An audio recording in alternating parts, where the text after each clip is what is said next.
Hi, I'm Charlie. I'm an alcoholic. And I would first like to thank Diane for asking me to come up here and share tonight. It's always a pleasure and a privilege to be able to participate in an Alcoholics Anonymous meeting.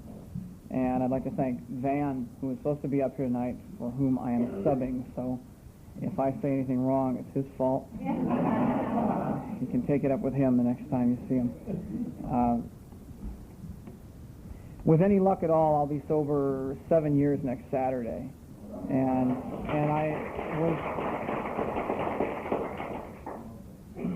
which is really sort of, to anybody else doesn't mean anything really, but it means a lot to me because I was really pleased when I got here. I mean, this is sort of out in the boondocks for me. I don't usually get this far north. I don't even go into the valley very often, but my friend Mark and I ventured up here today, and I thank him for driving me up and being a patient friend.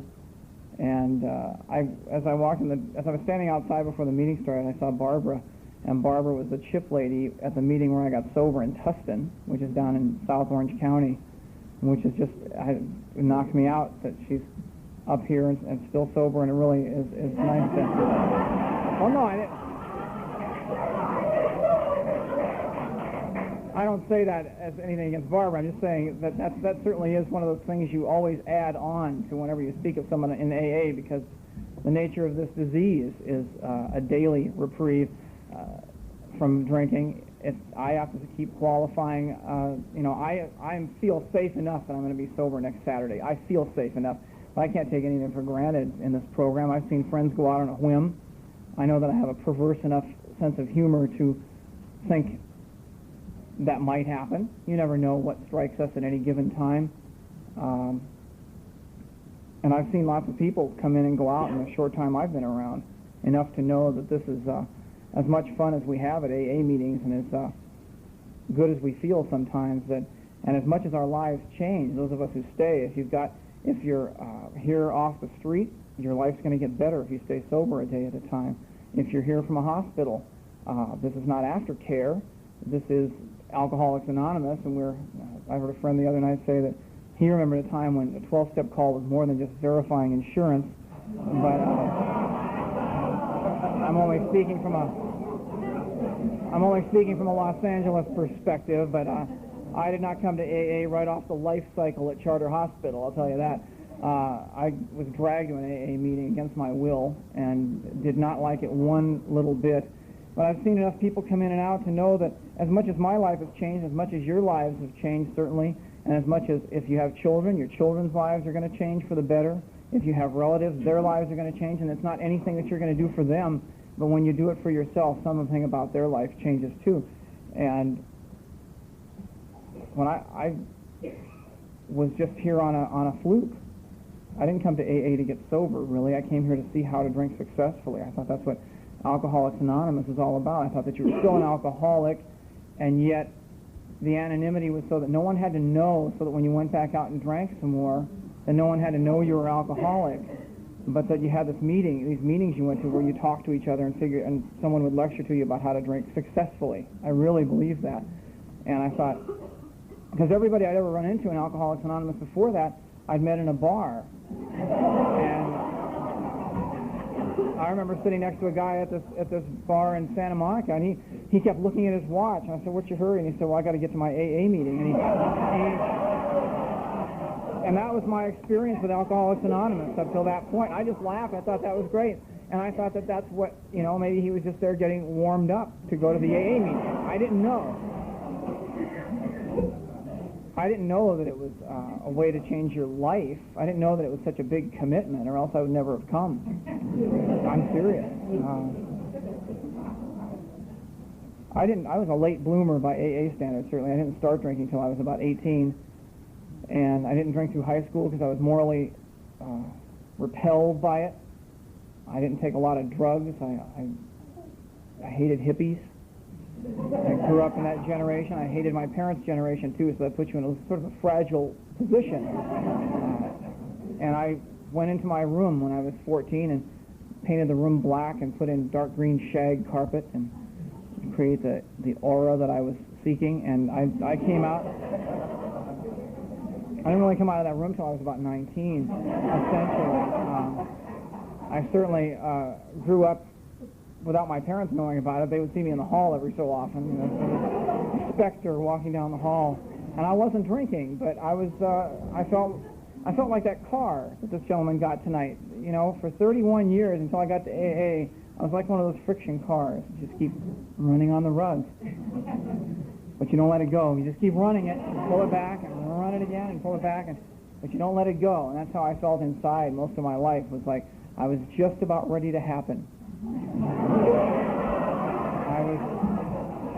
I was certainly California's, if not America's, best kept secret, and I knew that it was just, I was at the brink, I was at the crest of the wave, and I didn't know how it was going to happen or where, but I knew it would, because I've been told all along I was an only child, and I had lots of attention spent on me and my parents. I had a horrible childhood when I was little, the kind of life that alcoholics detest. My parents loved me, and they were kind, and I don't go to meetings where I talk about how much I hate my parents for making me the way I am, but they were always nice to me and gave me everything I needed, and it was just disgusting. There's only one curse that an alcoholic can have more than feeling bad because everybody hates him, and that's when everybody likes you. Because you certainly make more of an impact when you can piss them off. You know what I mean? You really have much more of an impact when they hate you. Everybody remembers Basil Rathbone. Who remembers the nice guy in those movies, really? Nobody at all. And yet, I was a perennial nice guy, the cookie-cutter nice boy. I stayed home a lot when I was little because I was sick all the time. And I read and I watched TV, and I got all my impressions of what life was about from watching David Niven and Errol Flynn and William Powell and Melvin Douglas, and I thought those were men. My dad, he's a carpenter, you know. I didn't recognize my father unless he had sawdust on his glasses, and I felt embarrassed and ashamed because my dad was a carpenter, because he didn't wear a suit to work. And he wore those clunky worker shoes, and he had those gray. Where do they get those gray outfits? I was always sitting there thinking, geez, you know, can't you just get a sport coat like so-and-so's dad? Geez, I was so embarrassed. And I would look at these TV shows and think, you know, I could be like Melvin Douglas and not have to worry about this crap anymore. And actually, I was more attracted to someone like Errol Flynn, especially when I found out that he had all these women and all these things going on in his life, because I've been, if nothing else, this percolating vessel of testosterone since I was about 9 years old. So I just have always been on hormone alert for girls.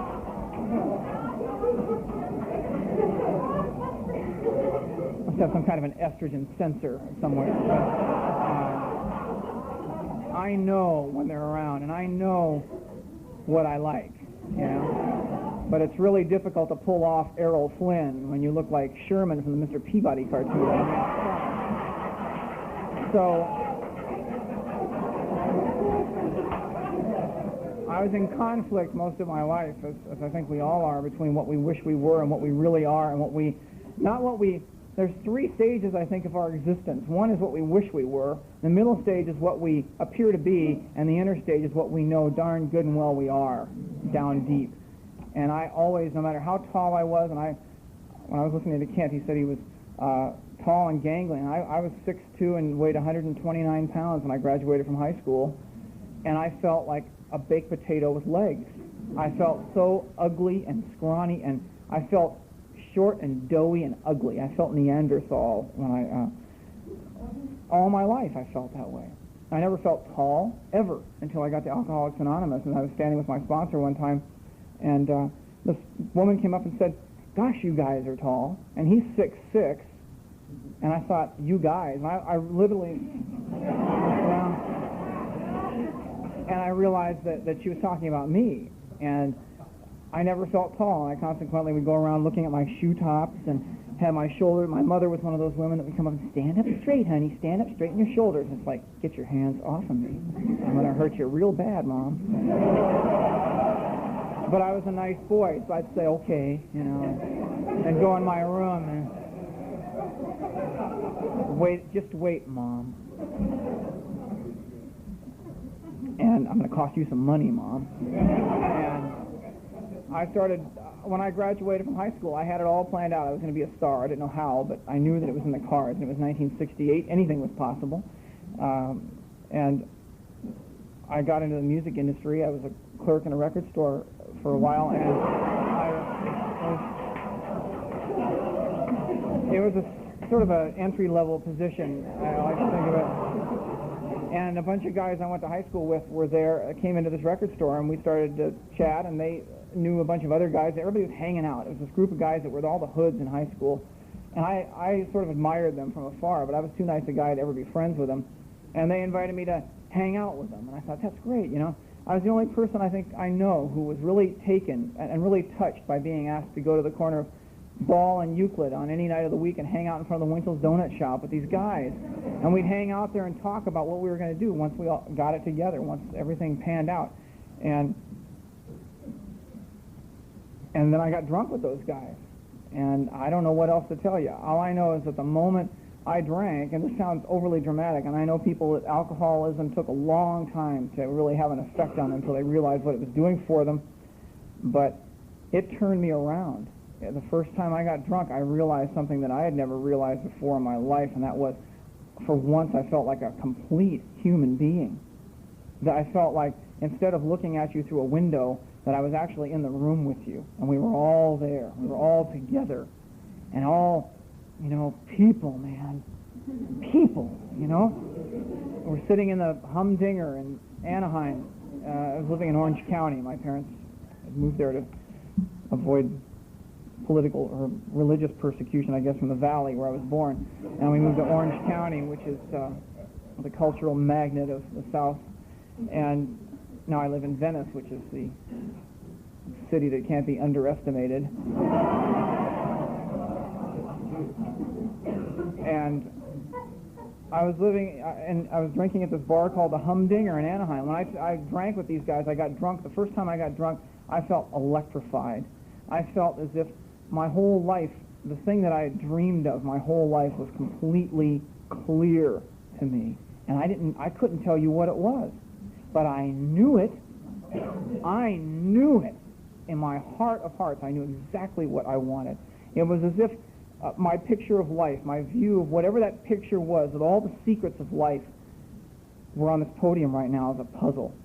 And if you took all the pieces and you just picked them up, and I threw them all over the room, and we filmed it, and then ran the film backwards. That's exactly what alcohol did for me when I drank. All of a sudden, the pieces that were missing went out of everywhere and came together right in front of me, and I could see it, and I felt it, and I felt comfortable and safe and secure and really genuinely happy to be with you, which I'd never felt before. I've been a misanthrope since the day I was born. I hate people, essentially.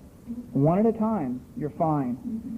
But where two or more are gathered, I have no thank you. I don't want to be around that at all. And I'm nervous around crowds of people, and I just, not because I'm just nervous or shy, I just have the utmost contempt for groups of people. I don't know why. I immediately start looking at them wondering why they're hanging together. You know, what could they possibly see in each other? I mean, look at them individually. Ugh. And I felt that way. I do that when I go to the market, anywhere, you know. And I started drinking with these guys, and it took that feeling away. And it made me feel as if I were right in there with you, and everything mattered, and everything was good for a change. And so when I got sober the next day and hung over the next day, I felt like I had found exactly the missing element in my life that would make my life worth living. And I lived to drink at that point, and I didn't even know it at the time. I just thought that drinking was, I couldn't find life, anything acceptable about life sober, because I never felt like I was in life. I always felt like I was a few inches away from it, it was just within my, almost within my grasp, and never quite. And I was frustrated because I wanted to be there. I wanted to be friends with people. I wanted to not be what I was. I didn't want to be that, you know, two-legged turd that I knew I was deep down inside. I wanted to be real, a real person. And drinking made me feel that way for a while. And then after a while, as alcohol does to all of us, certainly the people who are here, alcohol made me feel, I felt just as bad drunk as I did sober. I felt just as inadequate and inept and ugly and angry and lonely as I did when I was sober. and just as separated from humanity as I did when I was sober. I never wanted to drink to get away from humanity. I never wanted to separate myself and escape reality drinking. I wanted to be in it. I thought alcohol was my ticket into reality, where I could finally just grab onto it and hold on. And I drank that way for years. And I don't have a very illustrious drunk-a-log, certainly. I had my share of blackouts. I found blackouts to be particularly entertaining. They're perfect. I mean, they're the best. It's like the closest to molecular transport I'm ever going to get. And because one minute you're in a party in Long Beach, and you're drunk and you're saying goodbye to your friends, and the next minute you're in Santa Monica and you're home. I'm standing in the middle of my apartment with my car keys in my hand. I'm thinking, hey, this is great. And you get real weird that way. You start thinking, think of all the time I'm going to save by doing this. No boredom in my life. I just get drunk. I'm there. I just take one more drink and I'm gone. I'm home. It's as if they're talking to me and I just vaporized in a room and just reassembled in the next town. The only trouble is you don't have control over those things where you re-vaporize. Sometimes it's on the freeway. In parts of town you don't remember ever wanting to go to, much less understanding why you're there. Or in my case, really boring places. Like my most notable blackout revaporization was in the dry cleaner. I don't know. I came to Alcoholics Anonymous feeling so inadequate, and I heard guys say, yeah, I took my dad's gold card and burned it up on the way to Hawaii, drank it up, came out of a blackout in the Hilton Hotel on Waikiki Beach in a new $700 suit laying on the boardwalk. And I thought, all I could think of was Maurice's dry cleaners.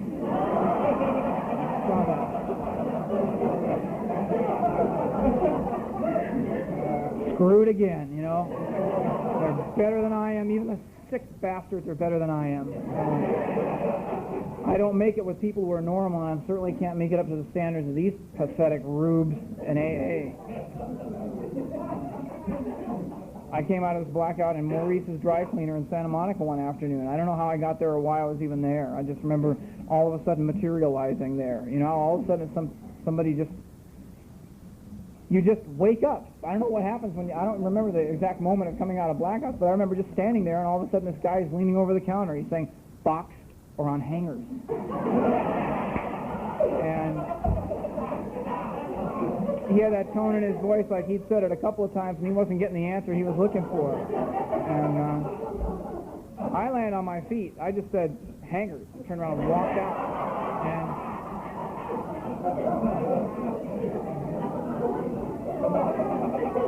And what's really pathetic about that is alcoholics are really hyper-sensitive about other people's perceptions of them. I know exactly what you're thinking all the time. When you look at me, I know what you're thinking. And you're judging me. And I hate it. And that Maurice, the only reason I know this guy's name was Morris was he had some kind of a Martinizing award on his wall. And I knew from the look in that guy's face that he knew about me. And the worst part was that he knew that I knew that he knew. And I don't know what it's just a passing glance that they give us that immediately it's like just plunging a knife into your chest. You know that they know that you're a contemptible maggot like you thought you were. And I just skulk off when that happens. And when I first came to AA, I never understood that anybody else felt that way until I heard Clancy, who lives around the corner from me now. You can hear him in the afternoons. He's bellowing. He said that people on buses would drive by and look out the window at him, and he'd get angry. What the hell are you looking at?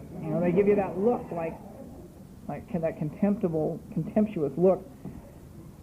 And I was sensitive to all that stuff, and I just hid out mostly. I drank in like I said, in the Humdinger in Anaheim, and I had my first legal drink in the Disneyland Hotel in Anaheim, and I had my second legal drink at a place called the Frontier Room in Garden Grove, and I had my third legal drink when I turned 21 at the Humdinger.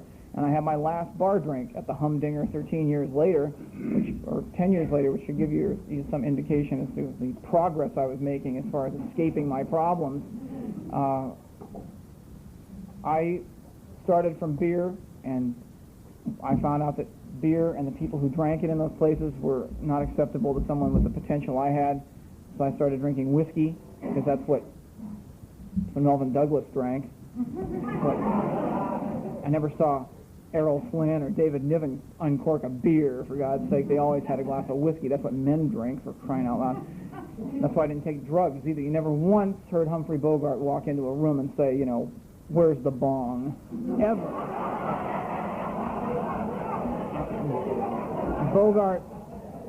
Bogart wanted a whiskey straight, and that's what I had, whiskey. And I had a whole romance going with alcohol for the longest time, and it certainly appealed to a personality like mine, as feeling as inept and as helpless and as idiotic as I usually felt, all the while conversely feeling powerful, superior to, and smarter than anybody else around, which is the predicament we find ourselves in, certainly the dilemma of the alcoholic, and feeling oppressed and lonely at the same time, and balancing those two emotions. And booze is the only thing that relieved that constant conflict. And I had a whole romance going with alcohol. I could stop at Mac's liquor store. By this time I was married. I was in the publishing industry at this point. I was a receiving clerk at a bookstore, and I was working on the receiving dock, and knowing that my time was coming, you know, I was getting closer to the area of my milieu. I knew how to write, and I knew how to write, and I'm a little distrait, and I've always wanted to play the piano, always, but I never want to learn how to play the piano. I just want to know how to play the damn piano.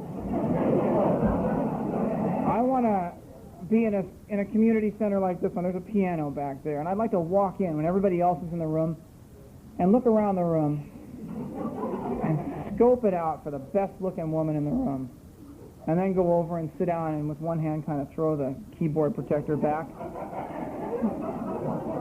and just do a little flourish on the keys for a second, and someone would say, "Oh, do you play?" No.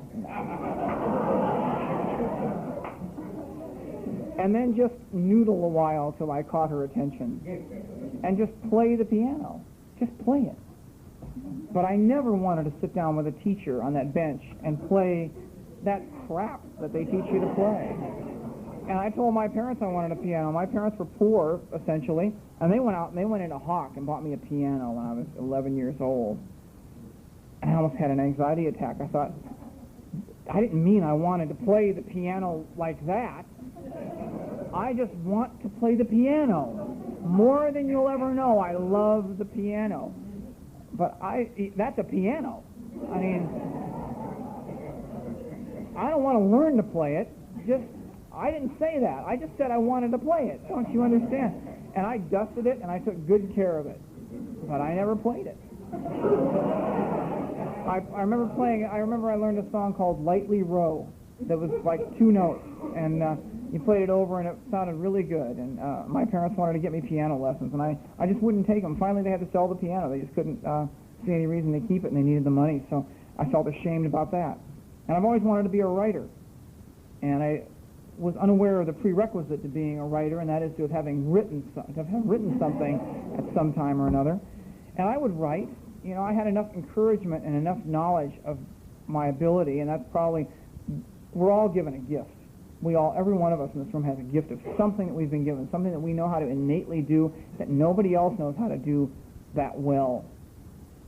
And I always have known that was my gift. That's something that I've known how to do without practicing it, without knowing it. It's not even to my credit to know how to do it, but I just do it.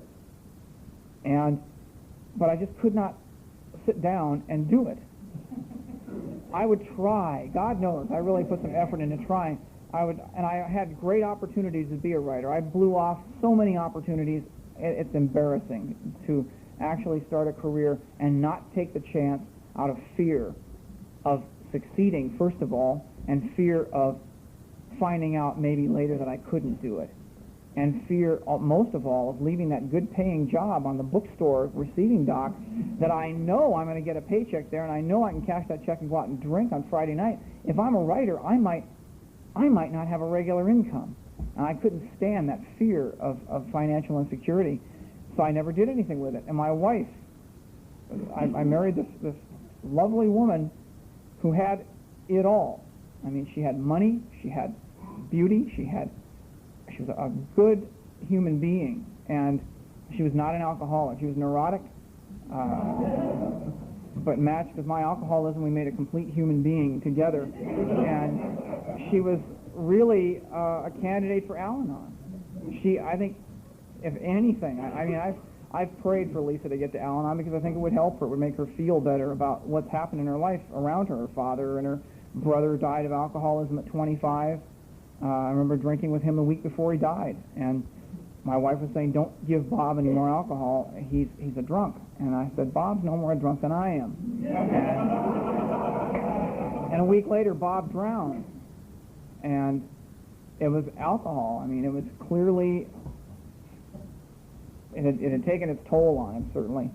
And I didn't even think about that when I was drinking. I didn't think about it when I was going to the hospital and urinating blood and throwing up blood. I didn't think about it when I was being prescribed Valium for being hypersensitive to the world at large.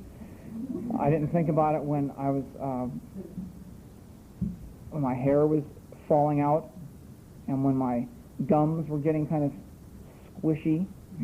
I didn't think about it when my skin was drying up and getting red patches all over me, and I'd have to sweep my bed out in the morning before my wife got up because I was just in perennial molting season. I really felt like I should go out and rub against a rock at that point. And it was I went to a dermatologist, and he said, "Well, I'll tell you what you got to do. First, stop drinking alcohol and stop drinking coffee, and then we'll see what happens. You should start getting better, and we'll see if there's anything else we can do." So I cut coffee out immediately, and nothing happened. So I just, I never saw that it was alcohol, and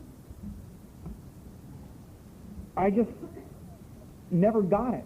I never understood it. And my wife was giving me chances, finding opportunities for me to interview with people to get writing jobs, and I would just blow them off. And I wouldn't blow them off purposely. I would come home, I would take the day off from work, and I'd go meet somebody, some important guy somewhere, just me, the baked potato on legs, and walk into that guy's office and have him tell me everything he wanted, and I would say, "Yes, sir, yes, sir." And I'd go home, and on the way home I'd stop at the liquor store, because you got to be in the mood to be a writer. You just can't be, every great writer was an alcoholic, we all know that.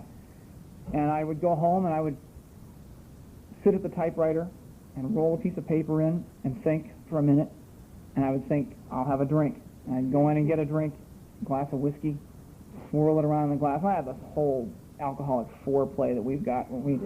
I would put the liquor on the counter, and I'd do other chores in the house, and I'd walk by it and look at it and just walk by, and kind of delay the excitement and delay the satisfaction.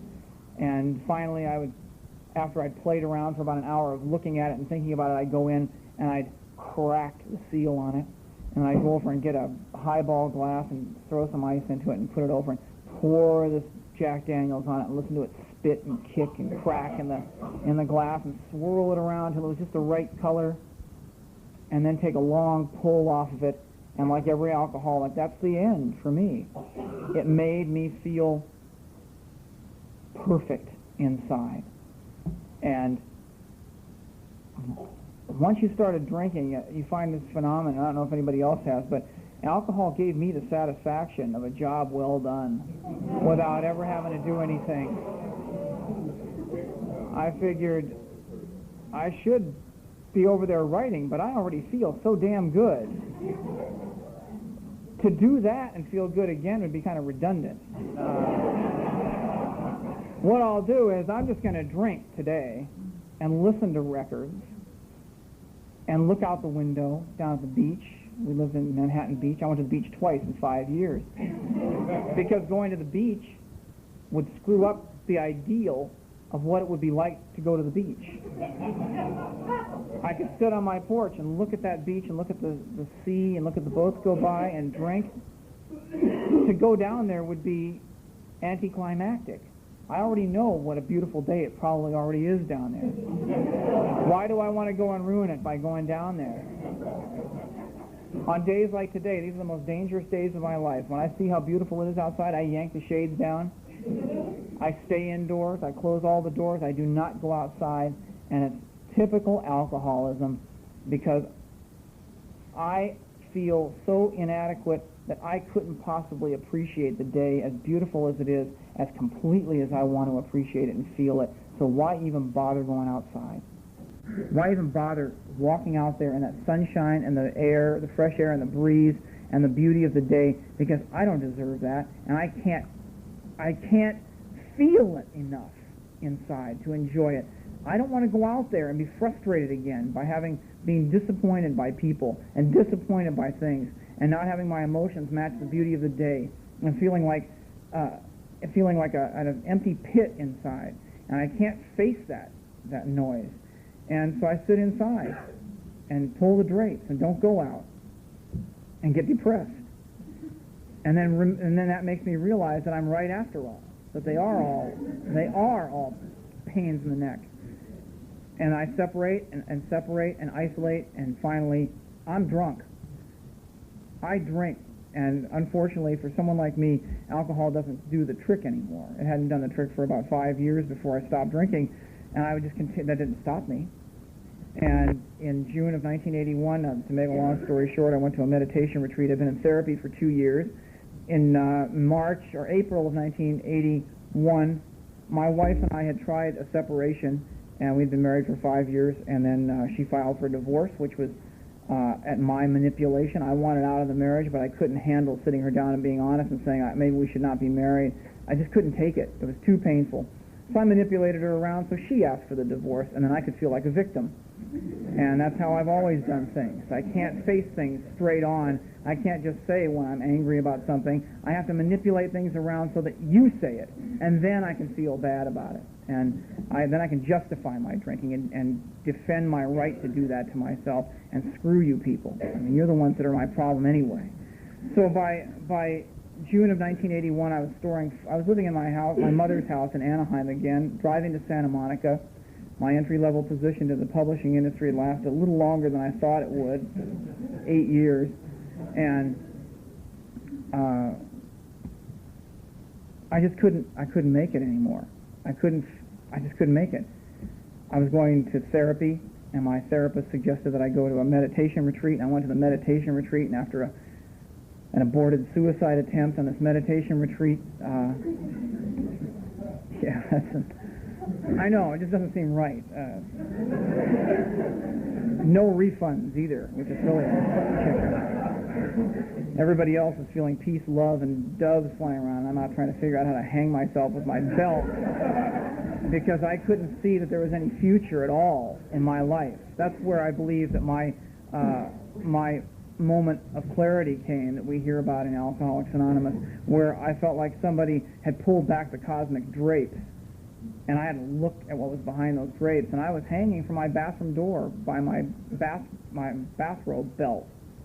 And that was when, after the therapist had said, imagine where you're going to be in 5 years during this guided meditation. Talk about being angry and feeling betrayed. And I couldn't get that out of my mind. And then she said, go out on the grounds today for the next 5 hours and think about your life and where you've been and where you're going. And, why don't you just stick a shotgun in my mouth and yank on both barrels of it, because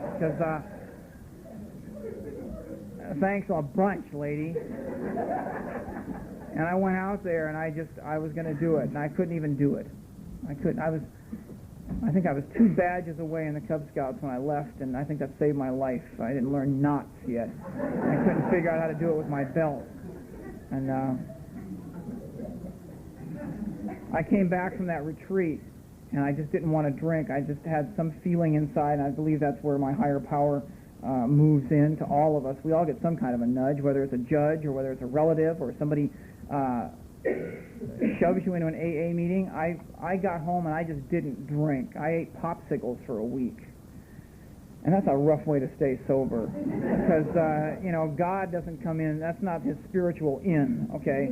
And I sat on my front porch and watched the sprinkler go around in circles and ate popsicles every night for a week. And I would get off work in Santa Monica, and I used to go to the bars every night and drink until the traffic died down at about 11 or 12. And I went to the bars after work then and drank ginger ale and 7-Up, and just felt like I didn't understand why I didn't feel any better, because I wasn't drinking, for crying out loud. And my sister-in-law got out of a care unit in Tustin for an Orange, and I talked to her on the phone, and I wanted to go visit her. And she was staying at my former mother-in-law's house in Irvine, and I went over to see her, and she looked wonderful. This was a woman who had been so sick that I had helped get her put in this care unit, because she was an alcoholic, and she got AA fed to her 4 times a day for 28 days. She was just infused with Alcoholics Anonymous and fed right and treated right and forced to look at the problem. And when she came out of that hospital, she was just beaming. She was glowing with what we get when we're sober, when we get the message here. And she 12-stepped me, and I didn't even know it, because she and I used to drink together. When I was separating with my wife, it had been about 6 hours. I immediately asked my sister-in-law out, and I figure, well, we're not related anymore. I'll take a run at anything. And although I'm still a gentleman behind it all, I'm not going to act like a sleazeball. And so Debbie asked me if I'd give her a ride to this AA meeting on Sunday, and I didn't want to go there, but I said I'd give her a ride. And maybe we'll go out for coffee afterward. And so I took her there, and I was just going to drop her off and come back and get her in an hour and a half. And she said, "Why don't you come in? I want you to meet my friends from the hospital." I thought, oh boy. Be still, pounding heart. And so I went in, and Barbara was there, and that just set me off immediately as people who were happy, and she was happy, she was having fun, and these people were really nice to me, which really, you just hate that. Don't be nice to me. You don't even know me yet. You don't know what I am. And they kept saying, "Are you new?" And I couldn't understand how they knew I was new. It was summertime. It was in June, and I was wearing a wool cap and it was to hold down my shoulder-length tresses. And how did they know that I was welcome there? They don't know me. I'm certainly not one of you. I don't wear one of those plastic wristbands. All right, there's a lot of people there had on, and I felt superior then, even though I knew that there were these people all seemed perfectly comfortable with each other, and I couldn't understand why I was going 90 miles an hour with my feet nailed to the floor. And I just hung out in the corner and didn't say anything to anybody. And Debbie took me around to meet her friends. We went out for coffee afterwards, and they all went. And I didn't like it. I thought it was some Southern Baptist smarmy crap that everybody, especially that response stuff. "Hi, my name's Ted. I'm an alcoholic." "Hi, Ted." And just, oh, Jesus, get me out of here.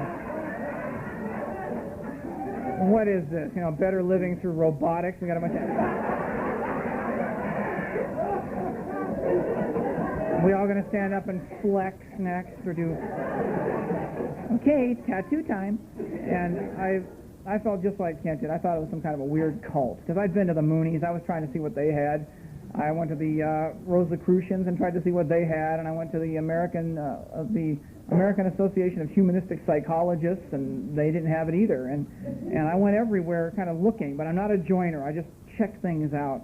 And I wound up at this place, and I didn't like it at all. But I went back the next week because I knew I wasn't an alcoholic. I identified it as one at the meeting, which was my most humiliating moment ever in my life, and probably the 4 words that saved my whole life.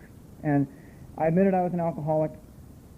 I said I was an alcoholic, and of course I knew better. And I went back the next week at 4 o'clock because it was a 7:30 meeting, but I just didn't feel safe at home.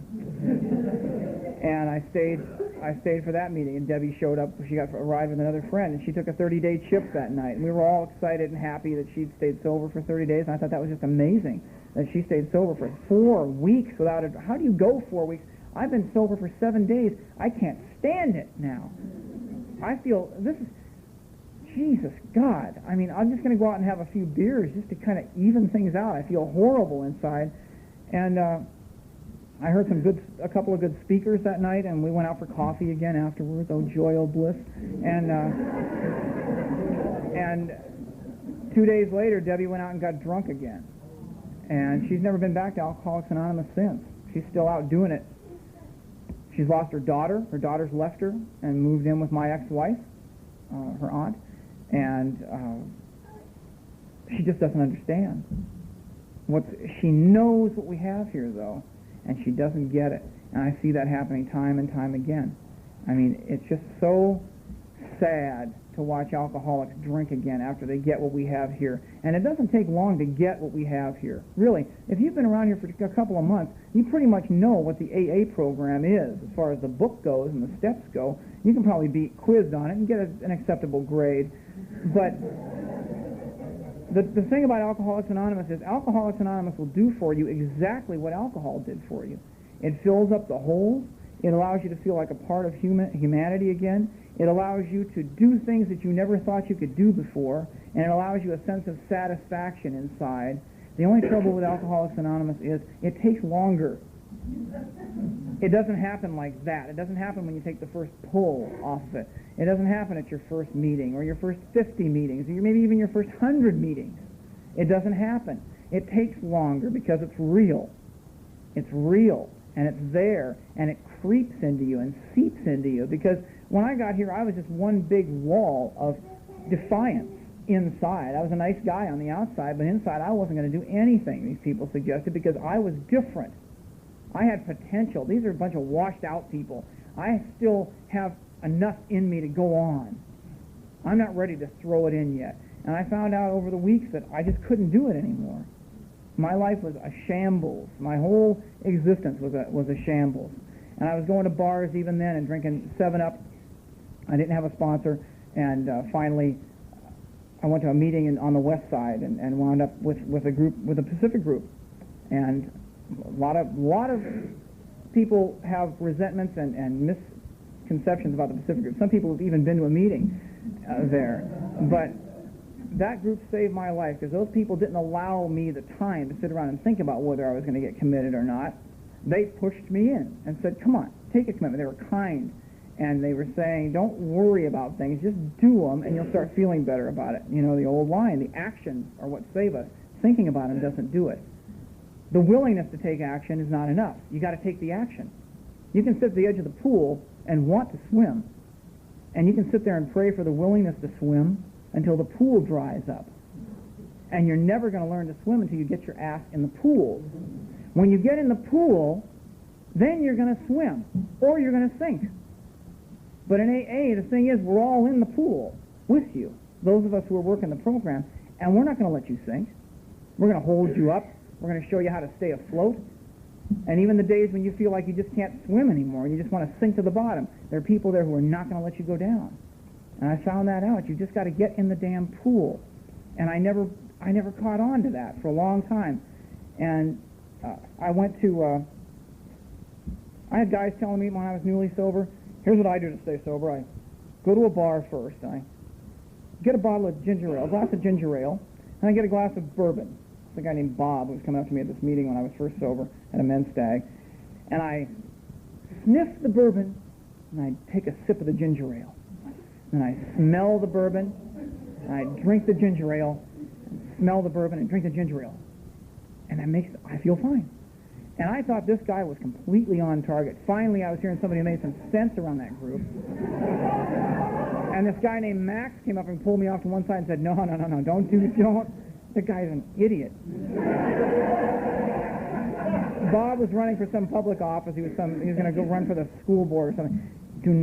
Please do not do what he tells you. Just stay here. It's Friday night. You just come over here. Call me up tomorrow and we'll meet for dinner, and then you won't have to go to a bar. And he gave me his phone number. I thought, God, this is really nice. And sure enough, one day apparently Bob got out of sync. And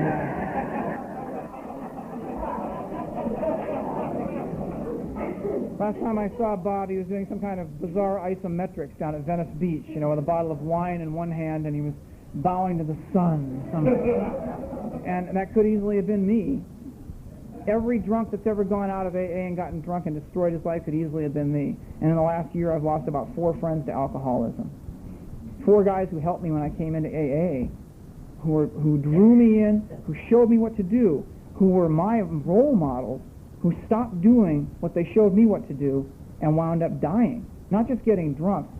One guy, Kenny, wound up dying of esophageal lesions at 36. Richard died at 38. He took an overdose, trying to get his wife back, to use that drama to try to get her back. And he drank and took pills, and they didn't get there that time. He'd done it several times before. He always had a phone nearby, and this time he didn't get to the phone on time, and he died. And I've seen people destroy themselves by retaining that uniqueness that kills us, that idea that we're not part of this after all. And my career has changed, my life has changed. I've had good things happen to me in AA, and for every good thing that's ever happened to me, I've had a bad thing happen to me too, and I don't have to drink over it, because life doesn't stop just because I'm sober. I'm still driving a 21-year-old car. I make 2/3 the salary I made when I first came to AA because I took a different job, but it's a job that means a lot to me. I became a teacher, and I never wanted to be a teacher. In my wildest dreams, I never wanted to be a teacher, and I wound up getting offered a job to teach at the college I was working at, which is really unusual because my sponsor had kicked me back into grad school.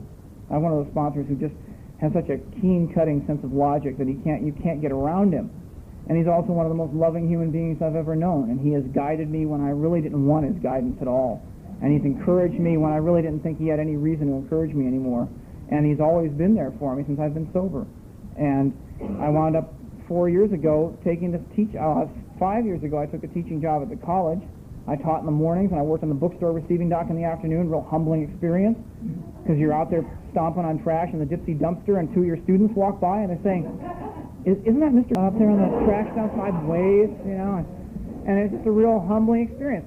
Mark was making a lot of money when he came and got sober, and he was just one of these guys who you would talk to him, and he looked okay from the outside for a second until you took a track on his eyes, and you kept watching him go by. You know, every so often you'd see the color go by in his eyes, and he was showing up at meetings with his own herb tea, thinking that was the problem. He was trying to cleanse himself, and what a bizarre human being that was. And he got a sponsor, and his sponsor said, "Quit this big-paying job, and I want you to take a 9-to-5 job in a shoe store."